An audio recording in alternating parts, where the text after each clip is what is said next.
Hey, do you have a riding mower or zero turn and you want to put an attachment behind it, but you just don't have the hookup on it? Well, I'm going to show you today how to add one on. My zero turn mower does not have a hitch, so we're going to go ahead and put one on there, and I'll show you the pieces that I got in order to do that. So let's get into this. So if you want to attach a trailer like a a spreader or a dethatcher or something like that on your mower, then you're going to need to have a bracket on the back. If you don't have that, then that's something you're going to want to install. And so I went on Amazon and I bought one of these guys here. And interestingly enough, it's only 10 bucks, and I'll link down below where you can get one. But interestingly enough, this only comes with the bracket. That's it. It doesn't come with any hardware. So here's the hardware I got. I got it at Lowe's, and you can get it at Lowe's or Home Depot. So I got my 1-inch bolts, half-inch bolts by about 1.5 inch long. And you decide what size you want. Maybe you go 2-inch or whatever. And what I decided to get is one of these locking nuts, because you have a lot of vibration on the engine. Also, I got a regular washer, and then I got a locking washer, so I can put pressure on there, and this will hold on well.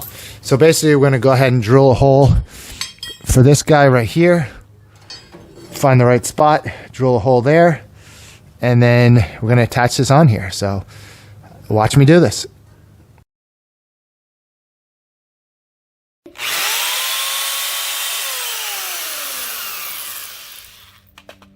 Okay, so the back of my zero turn had no hitch and has no way to attach it necessarily.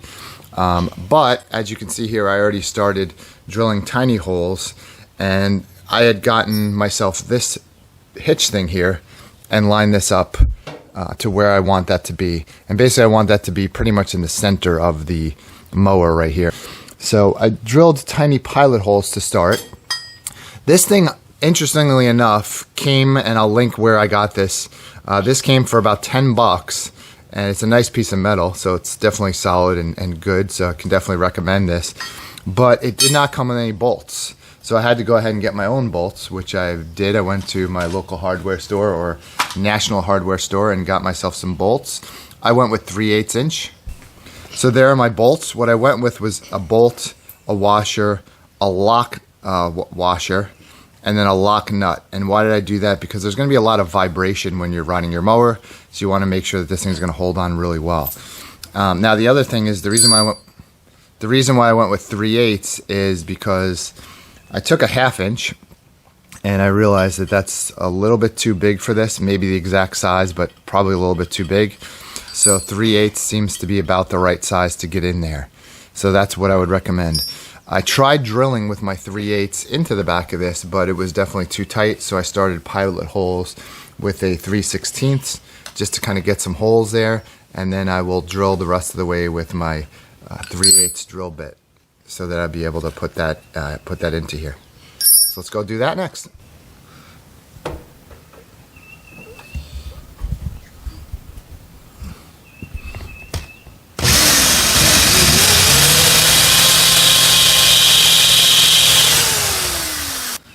When you do this, make sure not to put too much force that you're going to go through and hit anything on the back end. You definitely don't want to get anything but drill a hole through here, and you don't want to drill through anything under the other side. So definitely look under the mower and make sure that there's nothing behind this back plate that if you're pushing, you're going to hit into and drill a hole through and damage something.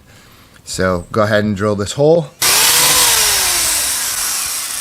So there's one hole.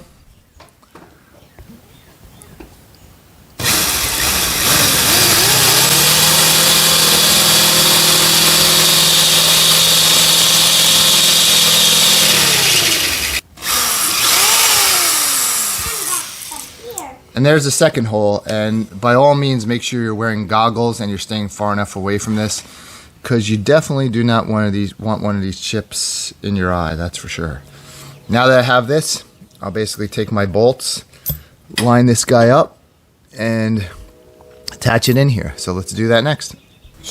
So my methodology is going to be to put the bolt on one side with the washer, and then through the mower, and then on the other side will be my locking nut, my locking washer, and my lock nut, which is the one with the plastic inside.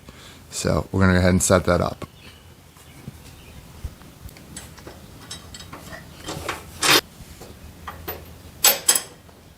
All right. So now I have this lined up. What I like is that there's a lot of room here to go back and forth, and there's a little play up and down. So you can level it left and right to put it, center it left and right and level it up and down. But again, make sure that your bolts are in there in a level position. And then the tough part is going to be reaching underneath here and getting access to the back so I can put my locking nut and washer. That's probably just boring and not really of use, so I'm going to go ahead and do that off camera and then show you the final product. So here's a quick tip. Rather than try to reach in here and make it really difficult for yourself, if yours has a couple bolts on either side, I'm just going to loosen those, drop this plate down, and it'll be easier for me to get behind here and screw that in. So hopefully that yours has something like that and make it easier. I could have taken that whole thing off, but that would require removing this bracket and everything too, so I really didn't want to mess with that. And it was nice and steady holding it in there. So let's go ahead and remove these two bolts on either side, drop this down, and then fasten this in there behind. Well, little did I know this easily just came right off, and this part just popped around this, so there was no issues at all.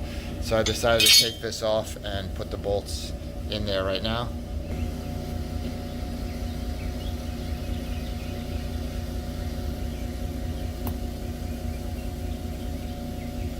All right, so there's the finished product. The whole project took probably about 15 to 20 minutes. Got your two bolts on there. I would say to center this, I'd probably be a quarter of an inch, half inch more this way. But because of the tight clearance I have here, I didn't want to get too close to this bar. So it's pretty close enough. So that's what we have here, and I'll show you how it looks like with a tow unit behind it. So here's my drop spreader. Drop the pin in there. Put my cotter pin on the other side,